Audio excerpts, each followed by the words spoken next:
안녕하세요. 저는 지난 합격생 노트에 출연한 한양대학교 관광학부 재학 중인 김세윤이라고 합니다. 어떤 세특이 좋은 세특인지 세특 시뮬레이션을 한번 같이 해보도록 하겠습니다.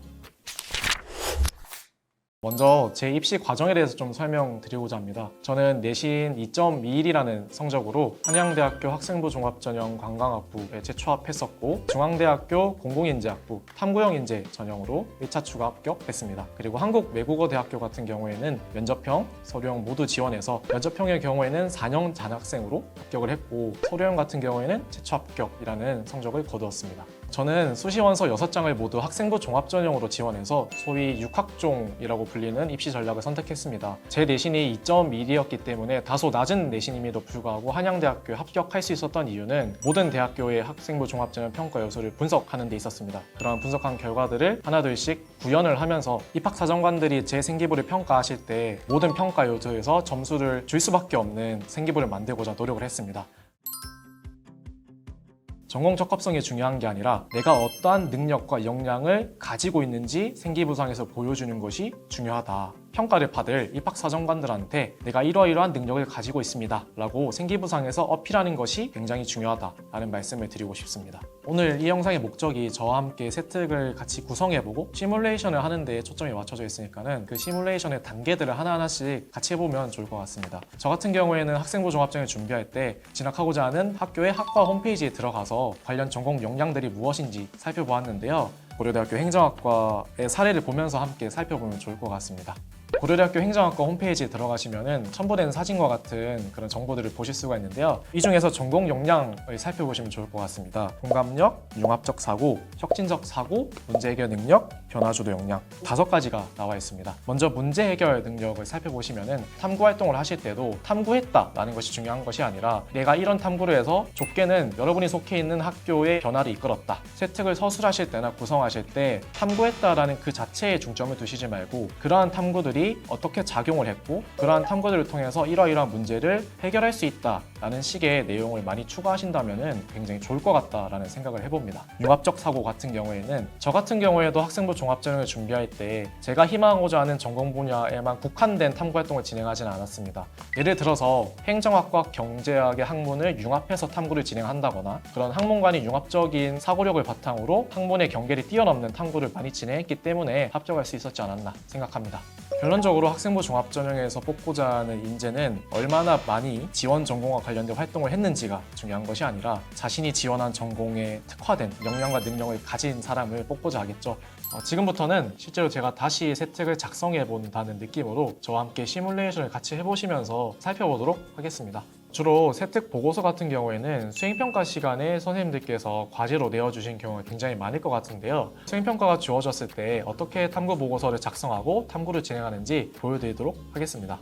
남들은 탐구 주제를 어떻게 찾아야 되고 탐구 주제를 어디서 찾아야 될지 많이 고민했다면 저는 수행평가 시간 또는 교과 시간에 제가 학습했던 내용들을 확장해서 탐구를 진행했던 것 같습니다. 탐구 주제를 찾았다면 이제 실제로 탐구를 진행해 봐야겠죠. 세특에 서술되기 위해서는 하나의 결과물의 형태로 제출되어야겠죠. 그것이 바로 세특 보고서인데요. 제가 어떻게 보고서를 썼고 또 보고서를 쓰는 과정에서 어떤 것들이 중요한지 말씀드리고자 합니다. 보고서를 쓸 때 표지와 목차 정도는 구분을 해주셔야겠죠. 목차를 보시면은 서론, 본론, 결론의 형태를 띠고 있습니다. 서론 같은 경우에는 탐구 동기 1학년 수업 시간에 난쟁이가 쏘올린 자궁공이라는 작품을 학습하면서 재개발 정책의 어두운 면을 많이 보게 되었다. 그리고 제가 이 작품을 읽으면서 생각한 정책 추진의 문제점에 대해서도 기술을 했고요. 문제점을 해결하기 위한 수기민주주의 시스템 확립과 한국형 시민수기 정책 플랫폼 구축 제안이라는 내용으로 여러분들이 듣기에도 지금 처음 듣는 개념들이 굉장히 많으시죠. 선생님들이 느끼시기에도 굉장히 전공적이고 또 심화적인 내용이기 때문에 이러한 새로운 개념들을 충분히 설명하고 또 유형화하는 것이 굉장히 중요하다라는 생각을 해봅니다. 의 그리고 뜻풀이도 적어 놓았었고요. 메가시티 개념, 새로운 개념들을 굉장히 많이 서술했던 데 집중했던 것 같습니다. 결론 부분을 살펴보자면은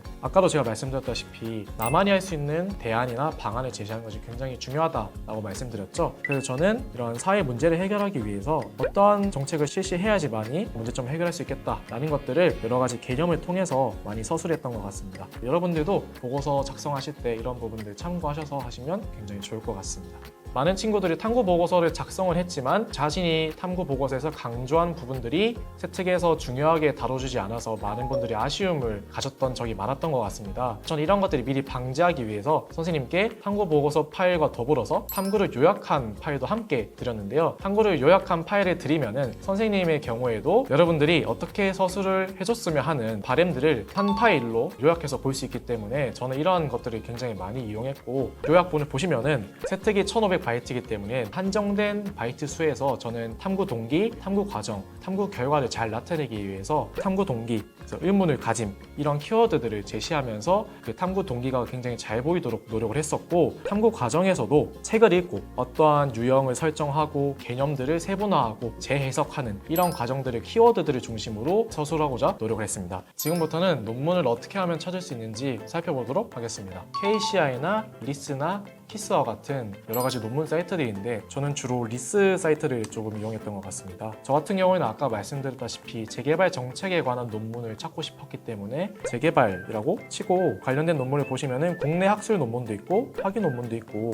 학술지, 단행본, 연구보고서 등 다양한 형태의 논문들이 존재하는데요. 논문 사이트에 들어가서 논문 검색을 하실 때 처음부터 여러분들이 원하시는 논문들이 나오는 건 참 쉽지가 않아요. 여기 보시면 상세 검색이라는 페이지가 있어요. 그래서 논문명에 재개발 이렇게 치시고 상세 검색 페이지 보시면은 발행 연도도 설정하실 수 있고 주제 분류 같은 경우에도 인문학, 사회과학, 자연과학, 공학 등 상세 검색 페이지를 활용하신다면은 보다 여러분들이 원하시는 논문을 찾으실 수 있을 거라고 생각이 듭니다. 원문 보기라는 칸이 있어요. 근데 이런 원문 보기 같은 경우에는 돈을 주고 봐야 되는 경우가 굉장히 많아요. 저는 학회지 사이트들 굉장히 많이 이용했습니다. 네이버에 제가 찾고자 하는 논문의 그런 주제, 그 다음에 학회 이름을 넣었습니다. 사이트들이 굉장히 많이 나와요. 대한국토도시계획학회, 한국도시행정학회 이런 학회들 들어가 보시면은 논문 투고란이라든지 아니면 학술대의 논문집, 세미나 발표 자료, 논문 사이트에서는 유료로 구독을 해야지만 볼 수 있는 자료들을 무료로 찾아볼 수 있는 경우가 굉장히 많기 때문에 학회지 사이트를 찾는 방법을 활용하신다면은 보다 여러분들의 탐구에 더 도움이 되지 않을까 싶습니다.